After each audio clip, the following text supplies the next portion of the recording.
اللهم إنا نحمدك ونستعينك ونستهديك ونؤمن بك ونتوكل عليك ونثني عليك الخير كله، نشكرك ولا نكفرك ونخلع ونترك من يفجرك. اللهم إياك نعبد ولك نصلي ونسجد وإليك نسعى ونحفد، نرجو رحمتك ونخشى عذابك، إن عذابك الجد بالكفار ملحق. اللهم لك الحمد كله ولك الشكر كله وإليك يرجع الأمر كله. اللهم لك الحمد كالذي نقول وخيرا مما نقول، ولك الحمد كالذي تقول. لك الحمد حتى ترضى ولك الحمد إذا رضيت ولك الحمد بعد الرضا. اللهم لك الحمد بما هديتنا ورزقتنا وخلقتنا وفرجت عنا. لك الحمد بكل نعمة أنعمت بها علينا في قديم أو حديث أو خاصة أو عامة أو سر أو علانية. لك الحمد بالإيمان ولك الحمد بالإسلام ولك الحمد بالقرآن ولك الحمد بالمال والأهل والمعافاة. بسطت رزقنا وكبت عدونا وأظهرت أمننا وجمعت فرقتنا، ومن كل ما سألناك ربنا أعطيتنا. فلك الحمد كثيرا كما تنعم كثيرا، ولك الشكر كثيرا كما تجزل كثيرا، ولك الشكر على كل حال. لك الحمد بجميع المحامد، لا نحصي ثناء عليك أنت كما أثنيت على نفسك. لا إله إلا الله المتوحد في الجلال بكمال الجمال تعظيما وتكبيرا، المتفرد بتصريف الأمور على التفصيل والإجمال تقديرا وتدبيرا، المتعالي بعظمته ومجده، الذي نزل الفرقان على عبده ليكون للعالمين نذيرا. اللهم لك الحمد على نعمك العظيمة وآلائك الجسيمة، حيث أنزلت إلينا خير كتبك وأرسلت إلينا أفضل رسلك وشرعت لنا أعظم شرائع دينك وهديتنا لمعالم دينك الذي ليس به التباس، وجعلتنا من خير أمة أخرجت للناس. الحمد لله الصادق في قيله قل صدق الله، ومن أصدق من الله قيلا، ومن أصدق من الله حديثا. ونحن على ما قال ربنا وخالقنا من الشاهدين، ولما ألزم وأوجب غير جاحدين، والحمد لله رب العالمين. وصلى الله على نبينا محمد سيد المرسلين وعلى آله وصحبه الطيبين الطاهرين، وعلى زوجاته أمهات المؤمنين. اللهم لك الحمد على ما يسرت لنا من صيام رمضان وقيامه، ولك الحمد على ما وفقتنا لإتمام القرآن وتلاوة كتابك العظيم الذي لا يأتيه الباطل من بين يديه ولا من خلفه، تنزيل من حكيم حميد. اللهم إنا عبيدك بنو عبيدك بنو إمائك، نواصينا بيدك، ماض فينا حكمك، عدل فينا قضاؤك. نسألك اللهم بكل اسم هو لك سميت به نفسك أو أنزلته في كتابك أو علمته أحدا من خلقك أو استأثرت به في علم الغيب عندك أن تجعل القرآن العظيم ربيع قلوبنا أن تجعل القرآن العظيم ربيع قلوبنا ونور صدورنا وجلاء أحزاننا وذهاب همومنا وغمومنا وقائدنا وسابقنا إلى رضوانك وإلى جناتك جنات النعيم. اللهم ذكرنا منه ما نسينا وعلمنا منه ما جهلنا وارزقنا تلاوته آناء الليل وأطراف النهار على الوجه الذي يرضيك عنا. اللهم اجعلنا ممن يحل حلاله ويحرم حرامه ويعمل بمحكمه ويؤمن بمتشابهه ويتلوه حق تلاوته. اللهم اجعلنا ممن يقيم حروفه وحدوده ولا تجعلنا ممن يقيم حروفه ويضيع حدوده يا حي يا قيوم. اللهم اجعل القرآن العظيم لقلوبنا ضياء ولأبصارنا جلاء ولأسقامنا دواء ولذنوبنا ممحصا وعن النار مخلصا. اللهم ألبسنا به الحلل وأسكنا به الظلل وادفع عنا به النقم وزدنا فيه من النعم يا حي يا قيوم. اللهم اجعل القرآن العظيم شفيعنا وحجة لنا لا حجة علينا. اللهم اجعلنا عند ختمه من الفائزين واجعلنا فيه عند البلاء من الصابرين وعند النعماء من الشاكرين وإلى أعلى جناتك سابقين. اللهم اجعلنا من أهل القرآن الذين هم أهلك وخاصتك. اللهم اجعلنا ممن يقال له اقرأ وارقى ورتل كما كنت ترتل في الدنيا يا ذا الجلال والإكرام. اللهم اجعلنا ممن اتبع القرآن فقاده إلى رضوانك والجنة ولا تجعلنا ممن اتبعه القرآن فزج في قفاه إلى النار برحمتك يا أرحم الراحمين.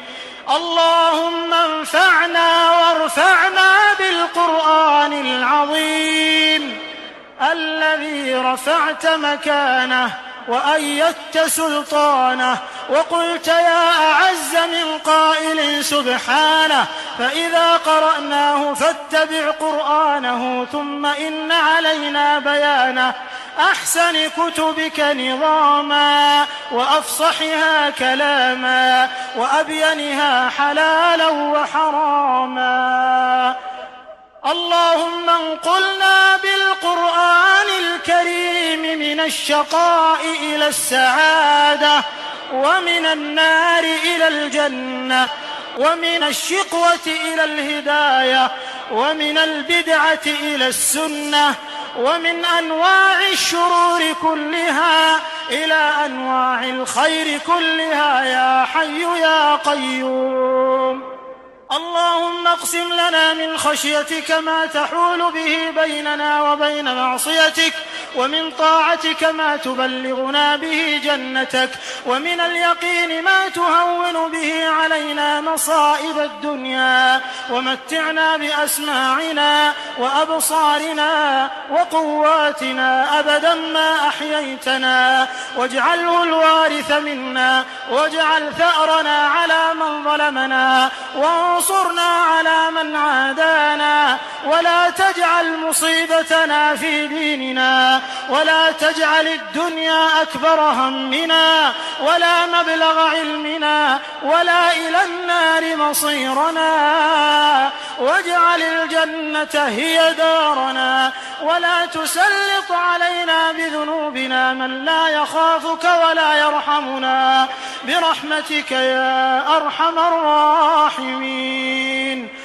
اللهم صل على نبينا وحبيبنا محمد، ولا تدع لنا في مقامنا هذا ذنبا إلا غفرته، ولا هما إلا فرجته، ولا كربا إلا نفسته، ولا دينا إلا قضيته، ولا مريضا إلا شفيته، ولا ضالا إلا هديته، ولا عسيرا إلا يسرته، ولا ميتا إلا رحمته، ولا حاجة من حوائج الدنيا والآخرة هي لك رضا ولنا فيها صلاح إلا أعنتنا على قضائها ويسرتها برحمتك يا أرحم الراحمين.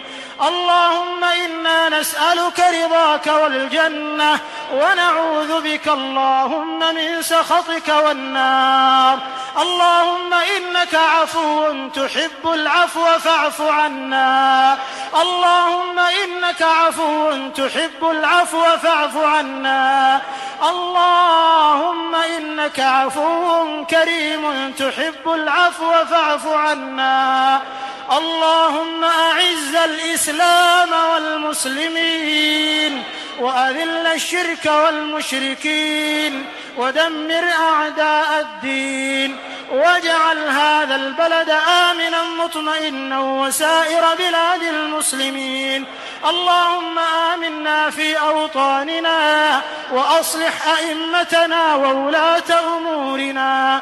اللهم وفق جميع ولاة المسلمين للحكم بشريعتك واتباع سنة نبيك صلى الله عليه وسلم. اللهم اجعلهم رحمة على شعوبهم يا حي يا قيوم. اللهم وفق إمامنا وولي أمرنا بتوفيقك، وأيده بتأييدك. اللهم وفقه لهداك، واجعل عمله في رضاك. اللهم هيئ له البطانة الصالحة التي تدله على الخير وتعينه عليه. اللهم كن له مؤيدا ونصيرا، واجعله لأوليائك معينا وظهيرا، وعلى أعدائك سيفا شهيرا. اللهم وفقه وإخوانه وأعوانه إلى ما فيه عز الإسلام وصلاح المسلمين. اللهم وما قدموا للإسلام والمسلمين فاجعله في موازين أعمالهم يا حي يا قيوم. اللهم يا ذا الحبل الشديد والأمر الرشيد، نسألك أن تؤمن فزعنا يوم الوعيد، وأن ترزقنا الجنة دار الخلود مع المقربين الشهود الركع السجود يا رحيم يا ودود. اللهم يا عالم الخفيات ويا قاضي الحاجات، اغفر للمسلمين والمسلمات والمؤمنين والمؤمنات الأحياء منهم والأموات، إنك سميع قريب مجيب الدعوات. اللهم يا ذا العز والجبروت، أنقذ المسلمين من كل ملحد وطاغوت. اللهم آتنا في الدنيا حسنة وفي الآخرة حسنة وقنا عذاب النار. اللهم اغفر لجميع موتى المسلمين الذين شهدوا لك بالوحدانية ولنبيك بالرسالة وماتوا على ذلك. اللهم اغفر لهم وارحمهم وعافهم واعف عنهم وأكرم نزلهم ووسع مدخلهم واغسلهم بالماء والثلج والبرد ونقهم من الذنوب والخطايا كما ينقى الثوب الأبيض من الدنس، حتى يكونوا في بطون الألحاد مطمئنين، وعند قيام الأشهاد آمنين، وإلى أعلى جناتك سابقين. اللهم انقلهم من ضيق اللحود ومن مراتع الدود إلى جنات الخلود. اللهم اغفر لنا وارحمنا إذا صرنا إلى ما صاروا إليه تحت الجنادل والتراب وحدنا. اللهم ارحمنا في القبور إذا وارانا التراب وتركنا الأهل والأصحاب وهجرنا الإخوة والأحباب. اللهم اجعل قبورنا رياضا من رياض الجنة ولا تجعلها حفرا من حفر النار. اللهم ثبتنا عند السؤال. اللهم ارحمنا عند الموت وهون علينا سكرات الموت. اللهم ارحمنا عند سؤال منكر ونكير، وارحمنا إذا خالطنا الديدان يا رب العالمين. اللهم ارحمنا يوم الفزع الأكبر واجعلنا من الآمنين. اللهم ارحمنا عند تطاير الصحف وارحمنا عند نصب الصراط. اللهم ارحمنا إذا دنت الشمس من رؤوس العباد. اللهم أظلنا تحت ظل عرشك يوم لا ظل إلا ظلك. اللهم اجعل آخر كلامنا من الدنيا شهادة أن لا إله إلا الله وأن محمدا رسول الله، وتوفنا وأنت راض عنا غير غضبان، واجعلنا ممن ينادى غدا في الآخرة كلوا واشربوا هنيئا بما أسلفتم في الأيام الخالية. اللهم اجعلنا إخوانا على سرر متقابلين يا أرحم الراحمين. اللهم وفق جميع علماء المسلمين لبيان الحق والدعوة إليه. اللهم انصر من نصر الدين واخذل من خذل المسلمين يا رب العالمين. اللهم انصر إخواننا المجاهدين في سبيلك في كل مكان يا من لا يهزم جندك ولا يخلف وعدك. اللهم منزل الكتاب ومجري السحاب وهازم الأحزاب، اهزم أعداء الإسلام والمسلمين في كل مكان. اللهم أدر عليهم دوائر السوء. اللهم اشدد عليهم وطأتك وارفع عنهم عافيتك. اللهم صدع بنيانهم وشل أركانهم وجمد الدماء في عروقهم، وأرنا بهم يوما أسودا كيوم فرعون وهامان وأبي بن خلف يا ذا الجلال والإكرام يا قوي يا عزيز. اللهم كن لإخواننا المضطهدين في دينهم في سائر الأوطان اللهم عجل لهم بالفرج والعافية يا ذا الجلال والإكرام. اللهم ارفع الضر عن المتضررين والاضطهاد عن المضطهدين وفك أسر المأسورين في كل مكان يا رب العالمين. اللهم أصلح شباب المسلمين، اللهم أصلح شباب المسلمين، اللهم وفقهم إلى ما فيه الخير لأوطانهم وأمتهم يا رب العالمين. اللهم وفقهم إلى ما فيه غض أبصارهم وتحصين فروجهم يا رب العالمين. اللهم اجمع قلوبهم على الهدى والحق يا رب العالمين. اللهم أصلح نساء المسلمين، اللهم قهن شر التبرج والسفور والاختلاط. اللهم ارزقهن الحجاب والعفاف والحشمة والحياء وصنهن أن يفتن أو يفتن يا سميع الدعاء. اللهم اجعلهن قرة أعين لأزواجهن وأولادهن يا رب العالمين.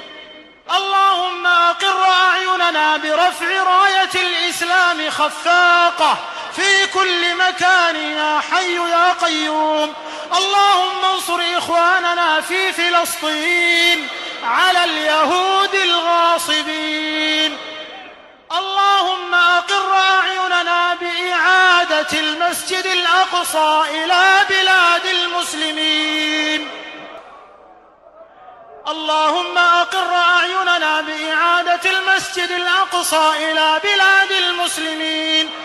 اللهم طهره من الغاصبين وأخرجهم منه أذلة صاغرين، وارزقنا فيه صلاة قبل الممات.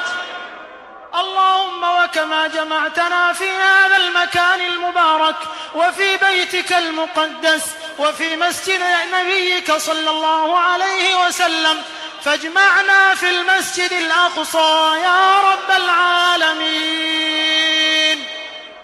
واجمعنا في دار كرامتك ومستقر رحمتك يا حي يا قيوم. اللهم تقبل دعاءنا وصلاتنا وصيامنا وقيامنا يا حي يا قيوم. لا إله إلا أنت سبحانك إنا كنا من الظالمين.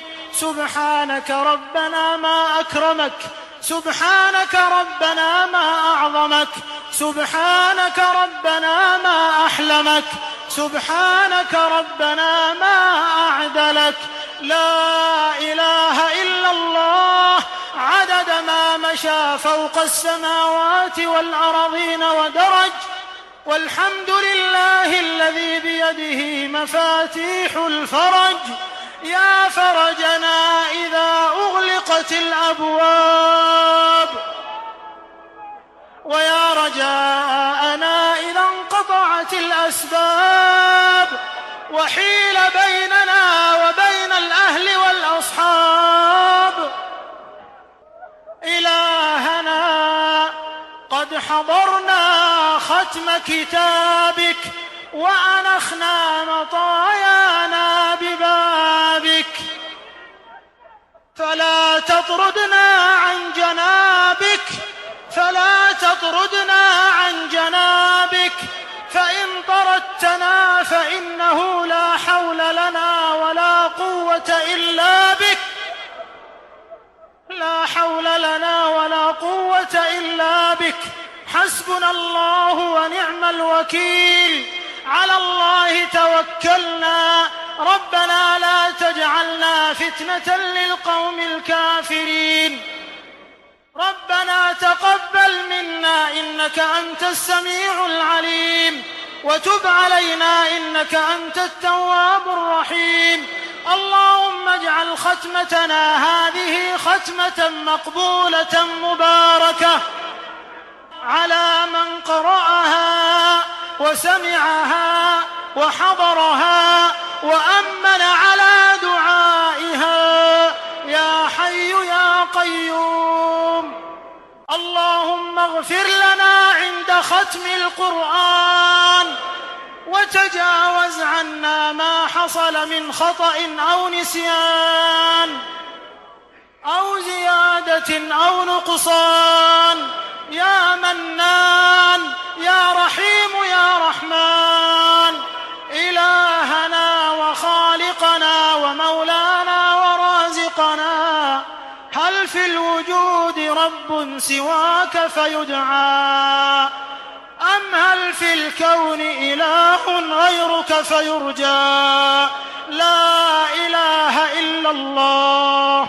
إلهنا ما أحلمك على من عصاك، وما أقربك ممن دعاك، وما ألطفك بمن سألك، وما أرأفك بمن أملك.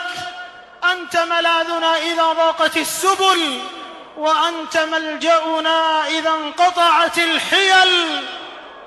اللهم هؤلاء عبادك أتوا إلى رحابك من كل فج عميق، يرجون رحمتك ويخشون عذابك، تركوا أموالهم وأهليهم وأوطانهم وأولادهم وأعمالهم، يريدون جنتك ويخشون عذابك، رفعوا أكف الضراعة إليك وذرفوا الدموع. اللهم فأعطهم سؤلهم، اللهم أعطهم ولا تحرمهم، وزدهم ولا تنقصهم، وأكرمهم ولا تهنهم، وآثرهم ولا تؤثر عليهم. اللهم صل على محمد ما ذكره الذاكرون الأبرار، وصل على حبيبنا محمد ما تعاقب الليل والنهار، وصل على محمد وعلى المهاجرين والأنصار. اللهم صل عليهم ما زهرت النجوم، وصل عليهم ما تلاحمت الغيوم. اللهم صل عليهم ما أشرق الضياء ولاح، وصل عليهم ما تعاقب المساء والصباح. سبحان ربك رب العزة عما يصفون، وسلام على المرسلين، والحمد